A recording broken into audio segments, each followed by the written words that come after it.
Good morning, Collective Kids! And welcome to Sundays with Ziggy. I'm Margaret. I'm Pastor Jason. This is Slow. And this is Ziggy. Oh, he's falling. He's fallen. Like he's sleeping. Cuddling and falling. He shouldn't be tired. Ziggy had like a 2-month vacation. He is rested and rejuvenated, hanging out with Sloan the Sloth. Yeah, but then when he came back, don't forget, Elliot was crawling all over him because Elliot missed him. Elliot's a mover. He's a mover. lot. He's a mover. So much. He's walking. Wow. And his little chunky thunder thighs. Thunder when he thighs. walks, they're so funny. His cheeks jiggle and it's hilarious. It's okay. You at home can say thunder thighs. It's true. Say it. It's funny. Thunder thighs.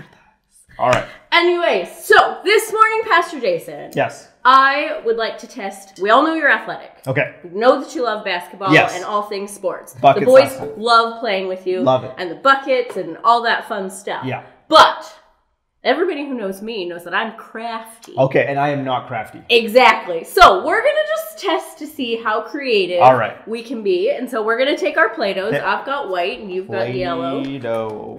Nope, I've got white. I've got the yellow. Okay, good. And how do I get it out? You just got to squeeze. Squeeze. And it'll come eventually. It's a pain in the bum sometimes, but okay. Don't say bum. Just joking. Everyone's got a bum. It's fine. Bumps are funny. Yes. Okay. Just get it. All right. I got my Play-Doh. Oh, you're faster than me. You're already winning. No. Okay. Anyways, so I am going to set a timer on my phone. Okay. What are we molding and why are we molding it? So it is going with our story today. Yes. Okay. We are going to learn about Shadrach, Meshach, and Abednego. Rack Shack and Benny. Rack Shack and Benny. What we like to call them. VeggieTales. If you remember, okay, the chocolate bunny. The bunny. The bunny. Yeah, ooh, I love the bunny. Yeah. I don't want my soup on my bread. Just the bunny. I can rap. That's fine. So we have 10 seconds. Wow. Okay. 10, maybe 15. Okay, 15 is better. 15 is way better. Tell me. To build a fiery furnace. All right. Of some sort. I don't know if I've ever seen a fiery furnace in real life. So we're going to make maybe just a fireplace. Who knows? Something about fieriness. Okay. And we'll see who can do it. Ready? Set. Go. Go. You just got, hey. My muscles hurt. Oh no, it broke. Ah! No. Fire. Fire. Done. I made a fireplace. Ha! Fiery. You can't even see it. I'm so sorry. Fiery furnace. Man, you actually put fire under yours. That's a fire for sure, right? I think the audience, maybe at home, you can message Miss Margaret and tell her all the reasons why this one's the better furnace. I think they're going to say that mine is I doubt that. Because they don't want to hurt my feelings. This is literally a fire in this furnace. Mine just fell. My snakes did. Hey, it's still a great furnace, though. It looks like an M. It's still a great furnace. I appreciate the thought around it. It's a great furnace. No hate in my game. But you know I love it. Yeah, it's great. Well, we are going to watch our video. Okay. We're going to find out what happens to Rack Shack and Benny. With our fiery furnace. There may or may not be chocolate bunnies in this story. Yep. So, check it out. Check it out. Check it out. Check it out. Check it out. The Bible. It's 66 books of history, stories, letters, and poetry that fit together to form God's one big story. The epic adventure of how He created us and loves us so much that He made a way to rescue us. As we travel through the Bible, from Genesis to Revelation, we discover people who met God and found their lives changed forever. Now, for an amazing story. Inspired by the book of Daniel. Chapter 3. King Nebuchadnezzar of Babylon liked to go big. Build me a statue. Of course, Your Majesty. Granite, marble, copper. I'm thinking gold. Gold! Pure gold. Wow! Okay, 6 feet tall, 7. Taller. 20. Taller. 77. Taller. 90. Ding, ding, ding. We have a winner. We'll need a supersized furnace to smelt that much gold. Then supersize it. Commence the smelting. So the king's craftsmen melted down tons of gold and shaped it into an enormous statue 9 feet wide and taller than 2.5 telephone poles. They set it just outside the city in the broad plain of Dura. Such a finely smelted specimen. We must invite everyone to admire my statue. So the king instructed messengers to summon all of his officials. 3 of them were Jewish men who had come to Babylon as captives: Shadrach, Meshach, and Abednego. It's a royal decree. That I can see. Are you all coming with me? So the 3 friends arrived at the plain of Dura where all the other officials had gathered. A messenger from the king called out loudly, "This is the king's command. When you hear the sound of horns, flutes, zithers, lyres, harps, and pipes, you must fall down and worship this golden statue."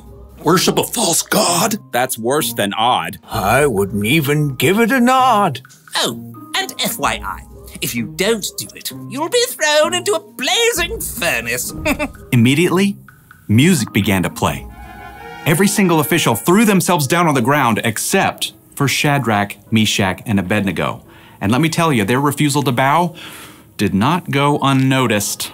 Who do they think they are? I think we should make things hot for them, if you know what I mean.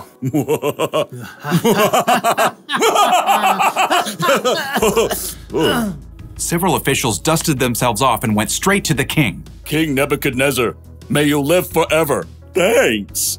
Will do. You told everyone to bow down. As soon as they hear the sounds of the horns, flutes, zithers, lyres, harps, and pipes. But these Jews you appointed don't serve your gods. They refuse to worship your gold statue. Even when they hear the sounds of horns, flutes, zithers, lyres, harps, and pipes? Even when they hear the sounds of horns, flutes, zithers, lyres, harps, and pipes. Oh, now I am very angry in a very big way.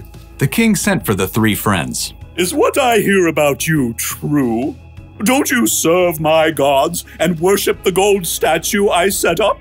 We will not bow. Even when you hear the sounds of horns, flutes, zithers, lyres, harps, and pipes? We refuse to kowtow. Even though you'll be thrown into a blazing furnace? This ends now. Even if we're thrown into a blazing furnace. The one true God will save us. But even if he didn't, we still wouldn't serve your gods or bow down to some golden statue.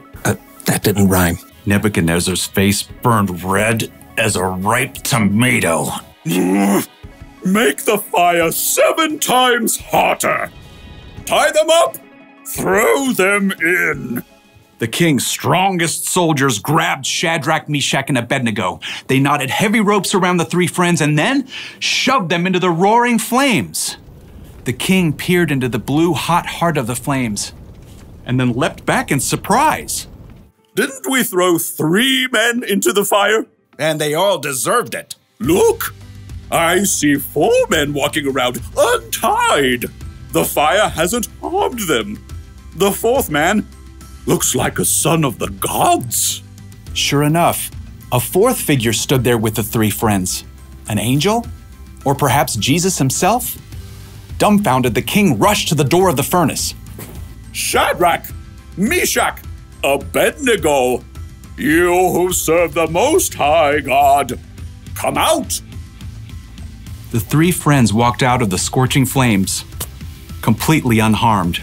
The royal officials crowded around to see. Their hair isn't singed. Their robes haven't burned. They don't even smell like smoke. King Nebuchadnezzar was so impressed that, as usual, he went big. May the God of Shadrach, Meshach, and Abednego be praised. He has sent his angel and saved his servants who trusted in him. No other God can save people this way. So, I'm giving an order about the God of Shadrach, Meshach, and Abednego. No one may say anything against him. Well, what happens if somebody does? Well, they'll be snipped in tiny pieces and their homes turned into piles of trash. Go God, go God, Go, go, go, God. Go, God. Go, God. Go, go, go, God. The king even honored Shadrach, Meshach, and Abednego and gave them higher positions in the kingdom.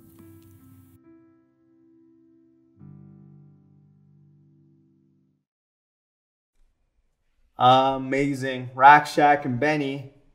Man, those guys are inspirational. So good. That's inspirational. It was inspirational just to see the decision that they made to trust God and finding out that God will meet them in the middle of their trust, in the middle of their fire. So just like we made our furnaces in the fiery furnace beforehand, they faced it head on, put their trust in God, and God came through.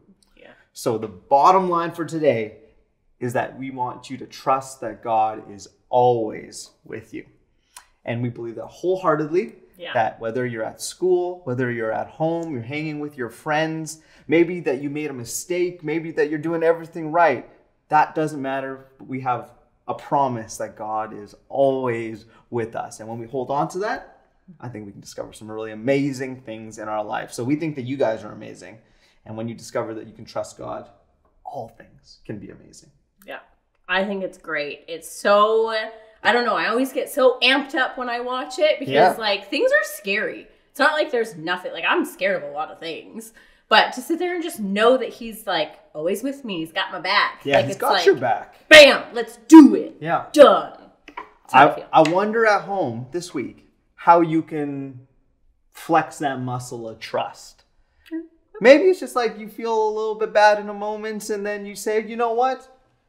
God, I trust that you're going to make it a little bit better. You know what? I'm feeling a little down about myself, but I'm going to trust that God says that I am loved and I'm going to make that my promise for the week. Let's do it. Let's do that together this week. Let's find a way that we can trust God really practically in all those different ways. So, Rakshak and Benny, great morning together. Fiery furnace. Love it. You're more creative than I thought. Thank you. I think I'm just competitive. I think that's what it is. I'm not competitive. I was just about winning in that moment. And winning is not everything, but winning is something. So that's true. I'll give you a gold sticker. Thank you. Thanks for having me, Miss Margaret. Thank you for joining us. I'm so happy that you were able to come and hang out with us. It's been amazing. I know the kids miss you guys. We miss you. Especially you. I don't get to see you or play sports with you anymore. I know, I miss you guys. But soon.